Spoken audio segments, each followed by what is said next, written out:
À la suite de son meeting du 31 mai à Paris, Maurice Kamto est accusé de vouloir envoyer des jeunes mourir dans la rue pour accéder au pouvoir. Dans une tribune, Jean-Pierre Bekolo rejette cette affirmation, estimant que ce ne sont pas les appels à manifester qui tuent, mais bien la répression violente orchestrée par le régime en place. Il souligne que marcher pacifiquement n'est pas un acte mortel en soi, mais que la véritable menace vient de l'usage d'armes létales par les forces de sécurité. Le cinéaste appelle les autorités camerounaises à assumer leurs responsabilités si des morts surviennent lors de manifestations à venir, affirmant que la jeunesse prendra ses responsabilités en marchant et que le régime devra répondre de ses actes s'il choisit de réprimer dans le sang. Si demain des jeunes tombent sous les balles en marchant pacifiquement dans les rues de Yaoundé, Douala, Garoua, Bafoussam ou ailleurs, ce ne sera point parce qu'ils auront suivi Kamto. Ce sera parce qu'un régime aura pris la décision consciente de leur opposer des forces entraînées à tuer. Écrit-il, voilà la vérité qu'il convient selon lui de dénoncer sans détour. Assumer une telle violence à l'encontre de sa propre jeunesse, voilà où se situe le véritable débat, selon Jean-Pierre Bekolo. En cette année charnière, chacun devra prendre ses responsabilités, indique-t-il, la jeunesse en marchant, le régime en décidant ou non de tuer. Pour certains analystes, à travers ce meeting de Paris, le candidat du mouvement pour la renaissance du Cameroun, Maurice Kamto, cherche avant tout à repositionner la diaspora comme un acteur central du processus électoral à venir. Il l'interpelle, la sollicite, l'exhorte à sortir de la posture du commentateur désabusé pour embrasser celle du citoyen impliqué. À Paris, Maurice Kamto, il faut le dire, s'est conformé à la Constitution camerounaise, en son article 3. Les partis et formations politiques concourent à l'expression du suffrage. Et en cela, il y a un aspect important qui est la mobilisation. Plus qu'un appel au vote, c'est une invitation à s'organiser, à structurer les relais locaux, à faire pression sur les instances électorales pour permettre une participation effective des Camerounais de l'étranger, à mobiliser les ressources humaines, matérielles et même financières indispensables à une campagne nationale d'ampleur. C'est ce que pensent Louison et Souba, universitaires. Et si on peut résumer en quelques mots, en 2 mots, ce que Maurice Kamto allait chercher à Paris, première chose, il allait rassurer la diaspora camerounaise du fait de la recevabilité de sa candidature qui, au plan national, est sujette à question, à débat. Il est davantage allé rassurer la diaspora afin que celle-ci lui apporte un soutien financier, un appui financier conséquent pour pouvoir mener à bien l'élection présidentielle qui arrive, parce que vous savez que c'est une charge. Il faut des scrutateurs dans les bureaux de vote, il faut assurer la mobilité des uns et des autres, et je pense que au plan d'un homme politique intelligent, il est allé donc rechercher ces 2 choses. Au mouvement pour la renaissance du Cameroun, l'ambition affichée reste claire. Faire de la diaspora non un simple réservoir de voix, mais un levier stratégique du changement politique. Ce déplacement à Paris aura été également un test pour Maurice Kamto, selon Louison et Souba. Le MSC est un parti extrêmement populaire, ça il faut le reconnaître. Mais maintenant, ce que je souhaite, c'est qu'on transforme cette popularité, cette mobilisation populaire en mobilisation politique. Sur sa capacité à rassembler, au-delà de ses cercles habituels, un test de crédibilité auprès des partenaires étrangers, mais aussi le test de sa méthode. Voilà, mesdames et messieurs, vous avez écouté ces 2 éléments qui nous viennent d'Equinox Télévision, du 20h d'Equinox Télévision. Voilà, on les remercie pour ces magnifiques et brillants reportages. D'abord, le premier reportage signé Gladys Sidier, qui revient sur cette idée selon laquelle le professeur Maurice Kamto enverrait des jeunes dans la rue pour se faire tuer parce qu'il veut accéder à la magistrature suprême. Deuxième reportage, celui de Pierre Laverdure-Auban, qui revient sur justement l'importance même de ce meeting de Maurice Kamto du MRC du côté de Paris le 31 mai dernier. Alors, avec ça, il n'y a plus grand chose à dire. Il n'y a plus grand chose à dire avec ces 2 éléments que vous avez suivis. On va essayer simplement d'apporter encore peut-être pourquoi pas un petit commentaire. Alors, je vais commencer par ce premier reportage, qui évoque l'idée d'une certaine opinion selon laquelle Maurice Kamto envoie les jeunes dans la rue pour se faire tuer afin d'accéder à la magistrature suprême, dont Maurice Kamto accusé par une certaine opinion d'envoyer les jeunes dans la rue se faire tuer parce qu'il veut être président de la République, selon cette opinion-là. Il faut dire que Equinox s'est servi justement de la sortie de Jean-Pierre Bekolo, le cinéaste camerounais, très connu, qui réagit un tout petit peu à ces accusations à l'endroit du professeur Maurice Kamto. Lui, il estime que ce ne sont pas les marches des jeunes dans la rue qui tuent, mais c'est l'usage des armes contre ces jeunes qui manifestent, qui marchent pacifiquement, qui tuent. Donc, un appel au sens de la responsabilité des uns et des autres est lancé parce que nous sommes dans un pays dit démocratique. En principe, les libertés doivent s'exprimer. La marche pacifique n'est pas une marche qui, en soi, devrait autant inquiéter les uns et les autres. Les gens ne vont pas dans la rue marcher parce qu'ils veulent forcément faire du désordre ou casser ou renverser qui que ce soit. La marche, les manifestations publiques font partie de la vie dans une société dite démocratique, tout simplement. Tout simplement. Donc, pourquoi est-ce que l'idée d'une marche, l'idée d'une manifestation doit autant inquiéter les uns et les autres? C'est à se poser des questions. Jean-Pierre Bekolo qui fait savoir que les autorités doivent prendre en main leurs responsabilités. Parce que, en réalité, qu'est-ce qui se passe? Lorsque des manifestations sont déclarées, lorsque des marches, des manifestations sont déclarées, c'est aux autorités de prendre des mesures nécessaires pour assurer la sécurité et encadrer ces marches ou ces manifestations, parce que nous sommes au Cameroun dans le régime, en principe dans le régime de la déclaration, régime déclaratif. J'ai une manifestation, une marche, je viens déclarer auprès des autorités compétentes, je reçois le récépissé, justement, qui stipule que j'ai déclaré la marche.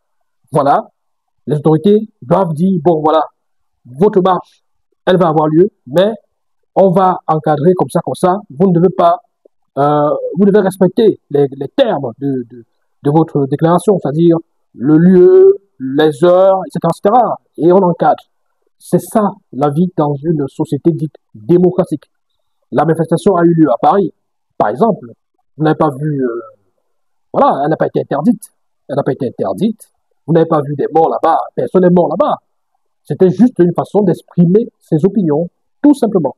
Donc, d'exprimer ses opinions, de dire ce qu'on pense, c'est ça la démocratie, dans une société dite démocratique. Donc, en définitive, par rapport à ce sujet, marcher, ce n'est pas un problème. Marcher ne devrait pas être un problème dans une société dite démocratique. La marche, tout comme la manifestation, les meetings et tout ça, c'est des expressions de la liberté d'expression. Permettez ce pléonasme, cette répétition, c'est l'expression de la liberté d'expression. Voilà, c'est ça. Donc, c'est un faux débat. C'est un faux débat. Aujourd'hui, Maurice Kamto est accusé de vouloir envoyer les enfants dans la rue pour mourir parce qu'il veut être président. Or, le même Maurice Kamto par le passé avait demandé aux uns et aux autres de laisser les enfants à la maison et de venir le rejoindre dans la rue lors des marches blanches pour marcher et assurer l'avenir de leurs enfants. Voilà. Et ce qu'il avait dit quand il marchait ici à Douala. Je crois que c'était à Ndokoti. Il avait demandé aux parents de venir le retrouver pour se battre pour l'avenir des enfants. Maurice Kamto n'a jamais demandé à personne, à qui que ce soit, d'aller mourir dans les rues pour qu'il soit président. Donc, voilà. Le deuxième reportage, le deuxième sujet revient sur cette mobilisation, grandeur nature du côté de Paris le 31 mai, les différents enjeux de cette mobilisation, voilà, du côté de Paris, la raison d'être même de cette mobilisation, pourquoi avoir choisi Paris, pourquoi avoir choisi de faire ce meeting avec la diaspora, voilà. Vous avez suivi de long en large ce reportage et il ressort, alors les grandes lignes, hein, les grands enseignements que moi je retiens de ce reportage. Voilà, pression sur les instances électorales pour faciliter le processus électoral.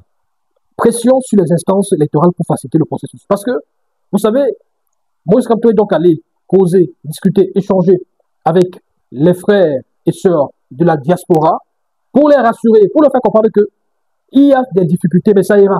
Parce que dans la diaspora, il y a encore des difficultés, des entraves pour pouvoir justement s'inscrire sur la liste électorale et prendre part au scrutin pour voter en faveur de leur candidat, du candidat de leur choix. Donc c'est encore très difficile, oui, de le faire. C'est la raison pour laquelle il fallait donc échanger avec ces Camerounais-là et mettre la pression également sur les autorités camerounaises pour démontrer que même s'il y a peu d'inscrits sur la liste électorale, il y a quand même une volonté de ce beau monde-là de s'inscrire sur sa liste, mais ces personnes ont simplement des difficultés. Parce que beaucoup de personnes avancent des chiffres. Oh, il n'y a pas tel nombre de personnes là-bas. Oh, machin, les électeurs ne sont pas nombreux. Ceux qui sont inscrits sont seulement 26 000 et poussières sur la liste électorale, sur 6 millions que contre la diaspora camerounaise à l'étranger. C'est pas faux, mais c'est aussi à cause des difficultés, des entraves que ces gens rencontrent dans le cadre de l'inscription, du processus d'inscription sur la liste électorale. Il est donc urgent de faciliter le processus d'inscription sur la liste électorale. Et Maurice Kamto, en faisant ce meeting avec ces gens, essaie de les rassurer pour leur dire, quand demain je serai là, ce sera différent, ça va changer. D'ailleurs, il a évoqué, il a promis d'offrir la multinationalité, il a parlé de plurinationalité à ceux qui le voudront. Parce que aujourd'hui, la binationalité ou la multi-plurinationalité, ce n'est pas un problème. Ce n'est pas un problème. Beaucoup de pays africains se développent aujourd'hui grâce à leur diaspora, à la contribution de leur diaspora, qui intervient dans le développement de leur pays, soit à distance, soit après un retour au pays pour pouvoir aider le pays à se développer.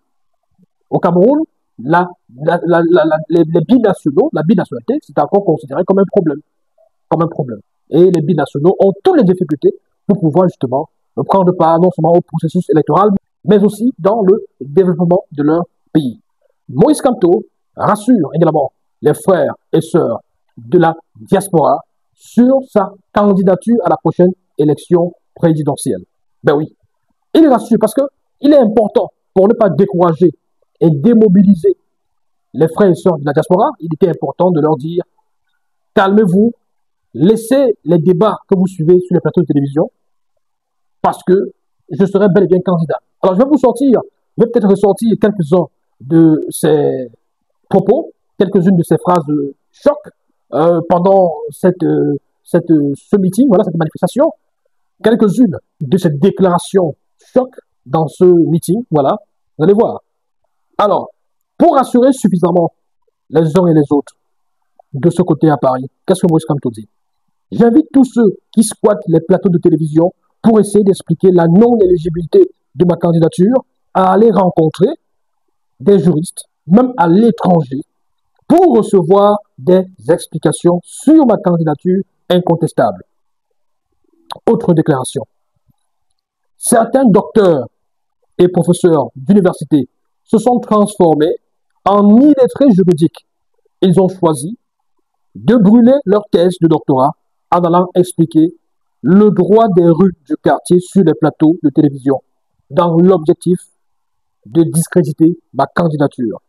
Vous voyez, Maurice Kamto répond à ceux-là qui pensent que, du point de vue de la Constitution, il ne pourra pas présenter sa candidature sous la bannière du parti politique MRC et qu'il ne pourrait avoir que d'autres choix pour justement être candidat à cette élection présidentielle. Il répond. Voilà, je pense qu'il a été assez explicite. Sa candidature, elle sera là. Il faudra compter sur lui pour la prochaine élection présidentielle prévue en octobre 2025. Et puis, toujours en rapport avec ce meeting du 31 mai dernier à Paris, Maurice Kamto a essayé de démontrer aussi, c'est un test, selon ce que nous avons suivi dans ce reportage d'Equinox, avec notamment les éclairages du professeur Louison et Somba. C'était un test de popularité, de crédibilité. Il fallait démontrer la capacité à rassembler au-delà de son cercle habituel, Douala, Yaoundé, l'ouest du Cameroun, etc., etc. Il fallait démontrer que au-delà de ces zones-là, au-delà de Deido, au-delà de Yaoundé, etc., à Paris, en France, il y a cette capacité de mobilisation de grand monde, des Camerounais de la diaspora. D'ailleurs, on a vu des grands noms et des grandes stars qui étaient là, Richard Bonnat, etc., qui sont venus parce que, voilà, c'était l'appel du peuple, c'était le peuple qui se réunissait de ce côté-là pour soutenir Maurice Kamto.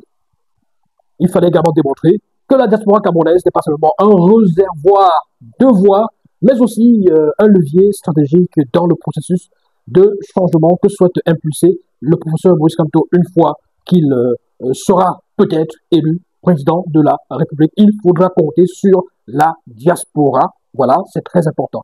Que pensez-vous de ce meeting de Maurice Kamto du côté de Paris le 31 mai dernier? Êtes-vous d'accord avec une certaine opinion qui pense que Maurice Kamto appelle les jeunes à aller dans la rue, se faire tuer pour accéder à la magistrature suprême? Que pensez-vous aussi de ceux qui estiment que ce meeting du côté de Paris avec la diaspora camerounaise n'a aucun poids, puisque la diaspora camerounaise ne pèse pas d'un poids politique assez lourd, vu le nombre d'inscrits qui s'élève à plus de 26 000 personnes inscrites sur les listes électorales, c'est vrai, sur 6 millions pratiquement de Camerounais de la diaspora. Vous avez la possibilité de laisser vos réflexions, vos réactions, vos avis en commentaire. Abonnez-vous sur les différentes plateformes, La Vraie Actu TV sur YouTube, La Vraie Actu TV sur TikTok. Et surtout, soyez vigilants, restez vigilants, ne vous laissez pas distraire. 2025, c'est une année très importante, une année électorale. Les inscriptions sur les listes électorales se poursuivent. Allez, soyez vigilants, portez-vous bien. Ciao, ciao, bye bye.